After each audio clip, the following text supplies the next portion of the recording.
नव वर्ष में हांसी को काशी बनाने का किसी ने संकल्प लिया और नव वर्ष में पूरा देश चुनावी मोड में भी आ गया है।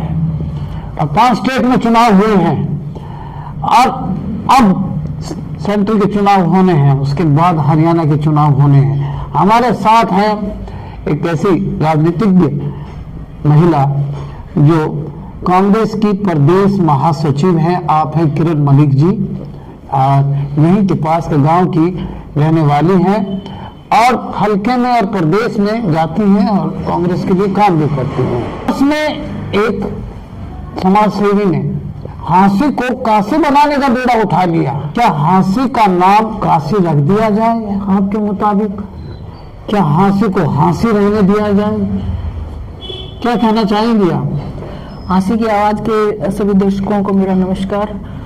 और बात रही है हांसी को काशी बनाने की, तो हम हांसी को हम हांसी रहने देंगे। बहुत ही ऐतिहासिक शहर है, इन्होंने आजादी की लड़ाई लड़ी है हांसी ने। और जिस तरह से लाल सड़क किस तरह से लाल हुई थी सबको पता है, इतिहास है हांसी का। तो हांसी को काशी बनाने की जरूरत नहीं है। एक बहुत अच्छा शहर है हांसी हमारा, और उसको बेहतरीन बनाएंगे, उसको अपराध मुक्त बनाएंगे, उसको भ्रष्टाचार मुक्त बनाएंगे, उसको गंदगी मुक्त बनाएंगे और हांसी को एक बहुत अच्छा शहर हांसी, ताकि आने वाले टाइम में हांसी एक आदर्श हो। जैसे हांसी को काशी बनाने की बात होती है तो अन्य शहर हमारे से एक आदर्श महसूस करे कि फलाने शहर को हम हांसी बनाएं। हांसी भ्रष्टाचार मुक्त नहीं नजर आ रहा आपको? हांसी में गंदगी नजर नहीं आती आपको? हांसी में आवारा पशु नहीं नजर आते आपको? हांसी में नगर परिषद में रोजाना भ्रष्टाचार की आवाजें उठती है, विजिलेंस की, ये सब कुछ नजर आता है क्या आपको? हम रोज पढ़ रहे हैं, तो कहती है कि कुछ भी नहीं, रोज पढ़ रहे हैं, रोज सुन रहे हैं। अब भ्रष्टाचार ये तो बहुत निम्न स्तर का जो हम बता रहे हैं, नगर परिषद में छोटे छोटे लोगों को आप अरेस्ट कर रहे हो। अगर वास्तव में भ्रष्टाचार मुक्त करना है बीजेपी को, तो बड़े बड़े जो भ्रष्टाचारी बैठे हैं, चाहे हल्के के अंदर हांसी के अंदर बैठे हैं उनके अपने प्रतिनिधि, या फिर पूरे हरियाणा के अंदर जो भ्रष्टाचार चल रहा है कहीं पे भी नौकरियों के नाम पर, उनके खुद के चेयरमैन है वो अरेस्ट हुए हैं, नकदी के साथ पकड़े गए हैं, अपने दफ्तर के अंदर उनके नकदी पकड़ी गई। और इस तरह से मतलब पूरे हरियाणा में भ्रष्टाचार है, एक अकेली हांसी नहीं है शिकार। और जिस तरह के कानून सरकार बना रही है, आज आप देख रहे हैं हिट एंड रन वाला कानून आ रहा हूँ हिट एंड रन पे भी। तो हिट एंड रन का परसों ही तो एक प्रस्तावना आई, एक अध्यादेश जारी हुआ कि 10 साल की तो सजा और 7 लाख रुपया जुर्माना, कोई भाग जाए, वरना अगर वहां खड़ा रहे तो उसे मार देगा। तो ये इससे आज वापस भी ले लिया, सारे पेट्रोल पंप बंद हो गए। तो ये क्या है? पहले किसानों का बीजेपी सरकार का, सेंट्रल गवर्नमेंट का फेलियर है। उन्होंने पहले एमएसपी पे बाकायदा घंटों मिनटों के हिसाब से ये कानून बना देते हैं, अध्यादेश लाके। संसद किस लिए है? संसद के अंदर कोई भी आप कानून लेके आते, कोई अध्यादेश आता है, उसके अंदर विपक्ष का भी विचार लिए जाते हैं, भी लागू हो या ना लागू हो। इतने सांसदों का, इतनी बड़ी संसद का खर्चा क्यों उठा रहा है फिर देश? अगर इसी तरह सरकारें चलती है, इस तरह नहीं बनते हैं कानून, घंटों और मिनटों के हिसाब से कानून नहीं बनाए जाते हैं। एक लंबी प्रक्रिया होती है और अनपढ़ लोग बैठे हैं सारे के सारे। हर मतलब जितने भी कानून बनाए हैं मोस्टली बैकफुट पे आना पड़ा है सरकार को। आप कानून बना के वापस लेते हैं, सरकार की कितनी बड़ी इंसल्ट है। आप विश्व के अंदर आप अपना क्या आदर्श स्थापित करें? आप कांग्रेस नेत्री हैं और एक बहुत बड़ा पद है महासचिव का, महिला महासचिव का। जी जी। प्रदेश के अंदर भर्तियों की बात जब हम करें, सी ग्रुप की बात करें, डी ग्रुप की बात करें, सब लटकी हुई हैं या कोर्ट में चली जाती हैं। क्या कभी ये बात करते हैं बिना खर्चे की और बिना पर्ची की, और जो करप्शन टॉलरेंस के बीजेपी बिना खर्चे बिना पर्चे डाइजेस्ट होती है कि इनकी बात नहीं? बिल्कुल नहीं। एक बात बताओ, कोई रोजगार मिला है आज तक? कोई भर्ती इनकी सक्सेसफुल हुई है कहीं पे भी?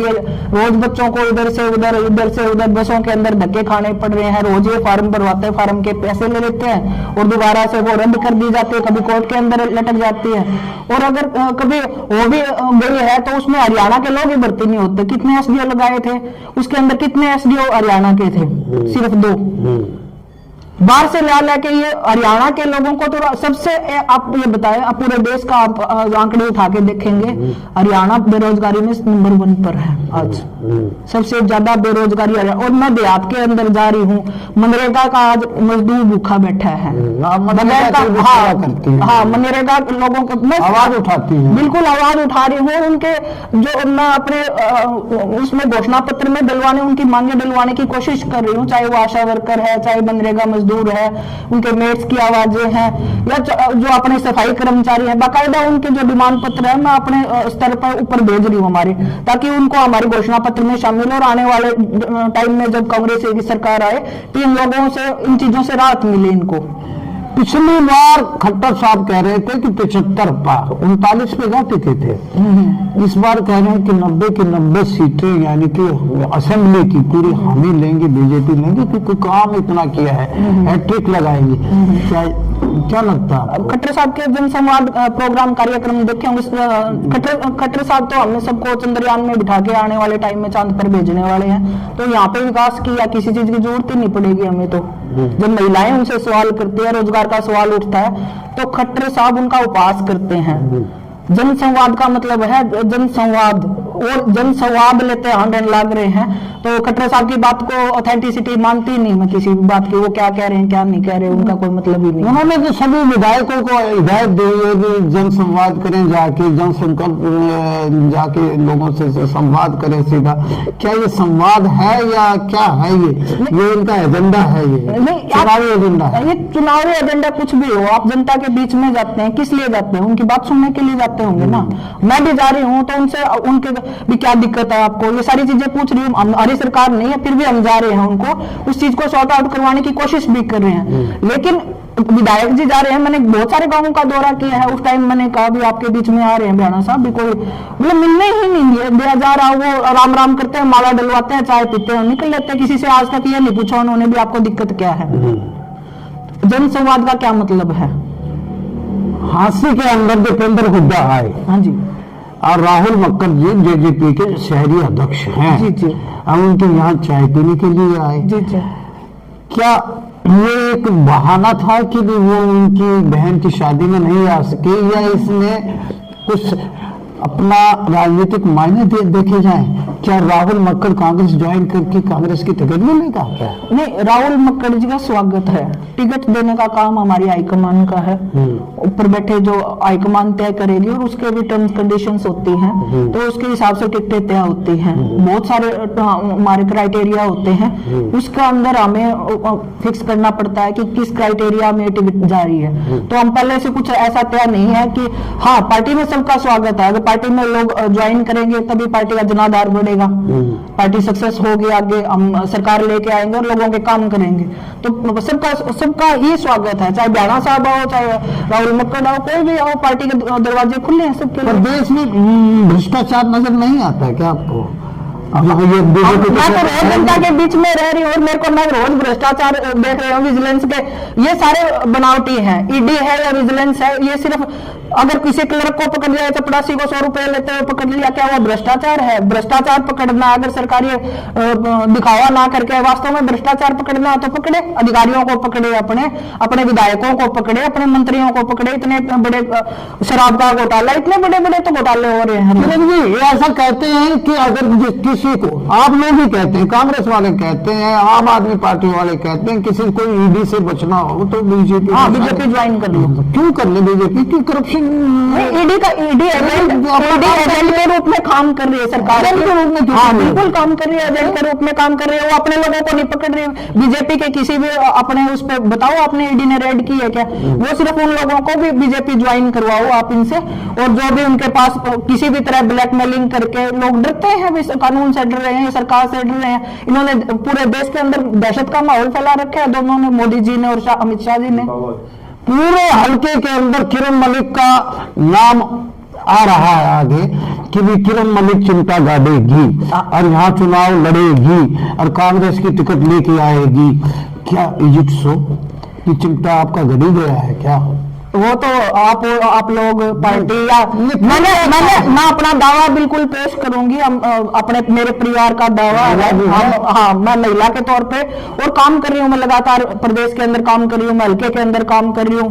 पार्टी के जो भी आदेश होते हैं मैं वहां जाके खड़ी होती हूँ, प्रॉपरली काम करती हूँ। और पार्टी ने रिगार्ड के तौर पर मेरे को पद दिया हुआ है। आने वाले टाइम में भी बहुत सारी जिम्मेवारियां मेरे को मिलने जा रही है। और अगर ये भी जिम्मेवारी मैं ऑलमोस्ट मेरे ख्याल में 100% तय है, जो मैं महिला को मौका मिलने जा रहा है कांग्रेस की तरफ से। अच्छा, बिल्कुल बिल्कुल। आप क्या दस तो पता नहीं कुछ का कुछ कह देते हो देवान जी कि झुका हुआ जाट टूटी खाट। हाँ, तो इसकी तुकबंदी क्या बनती है? ये झुका हुआ जाट मतलब सरकार के प्रति राष्ट्रपति है जो अन्याय के साथ है।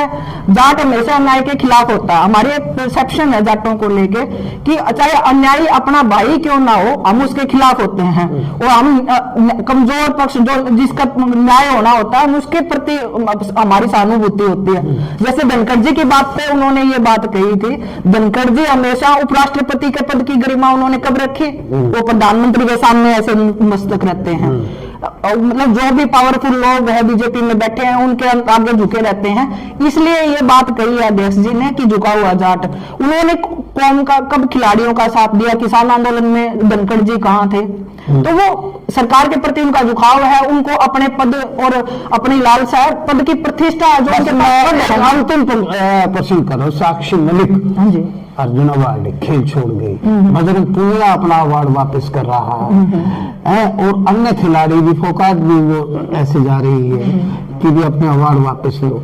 तो ये खेल नीति किसकी गड़बड़ा गई है? कौन है ये इनके जो साक्षी मलिक एक टाइम में हमारे बेटी बचाओ बेटी पढ़ाओ आंदोलन के ब्रांड एम्बेसडर बनाई थी बीजेपी सरकार ने। आज साक्षी मलिक के हालात कैसे हैं? तो एक सख्त मैसेज था इस पार्टी का कि बेटी किससे बचाओ? बीजेपी वालों से बचाओ। बीजेपी वालों से? हाँ, बीजेपी वाले। साक्षी मलिक जहाँ पे बैकफुट पे अपने आके उन्होंने संन्यास लिया है और लिया है। संसद के अंदर बीजेपी के ऐसे भ्रष्ट लोग बैठे हैं, ब्रजभूषण जैसे बैठे हैं। तो उन्होंने ऐसे कृत्य किए हैं उस डिपार्टमेंट के अंदर कि हम लोग आपस में बैठ के बात नहीं कर सकते उस चीज के ऊपर। उनके ऊपर कैसे आरोप है, कैसे जघन्य आरोप लगे हुए हैं ब्रजभूषण पर।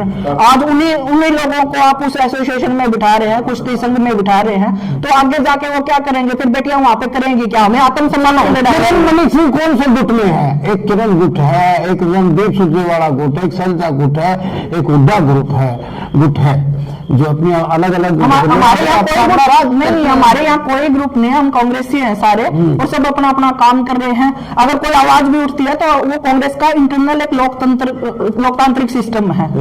इंटरनल डेमोक्रेसी बोलते हैं जिसको। अगर पार्टी के अंदर भी कुछ गलत हो रहा है तो मैं ये कह सकती हूँ भी ये गलत है, तो उस बात को गुटबंदी का नाम ना दो। वो हम सब अपना अपना काम कर रहे हैं। हमारे बड़े नेता जिनके आप नाम लिए गुट नहीं है, वो नेता है हमारे। चलो आप हमारे चैनल पे आए हैं, आपका बहुत बहुत कितनी अस्वस्थ अपनी टिकट को लेकर हासिल से कांग्रेस? बिल्कुल अस्वस्थ 100%। और कितनी अस्वस्थ है कि कांग्रेस रिटेन करेगा? बिल्कुल, कांग्रेस सेंटर में भी आ रही है, कांग्रेस स्टेट में भी आ रही है। हर जगह जिस तरह के हालात बिल्कुल स्टेट प्रदेश में भी आ रही है, कांग्रेस सेंटर में भी आ रही है। और कल जैसे हालात पूरे देश के अंदर पैदा कर रखे हैं मोदी जी ने, सारा चक्का जाम, आपके पेट्रोल पंप्स पे लाइन लगी हुई है और आपका प्रशासन आपके काबू में नहीं है। यूपी के अंदर एक डीसी एक आम वोटर को ऐसे बोल रहा तुम्हारी औकात क्या है?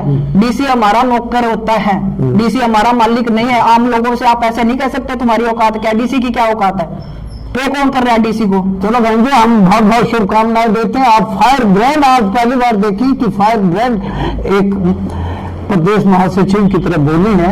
चलो आप जिस एंगल से बोली हैं, हम तो शुभकामनाएं देते हैं कि आगे आए, महिलाएं आए और आप यहाँ का विधायक बनकर शहर का सुधार करें, कैसे भी हो। तो हमारी बहुत बहुत शुभकामनाएं। हमारे नववर्ष की भी शुभकामनाएं करते हैं। आपने जो शब्द कहे हैं वो आपकी आवाज हम आगे तक पहुंचाने का हमारा कार्यक्रम रहेगा। देखते रहिए हाँसी का आवाज।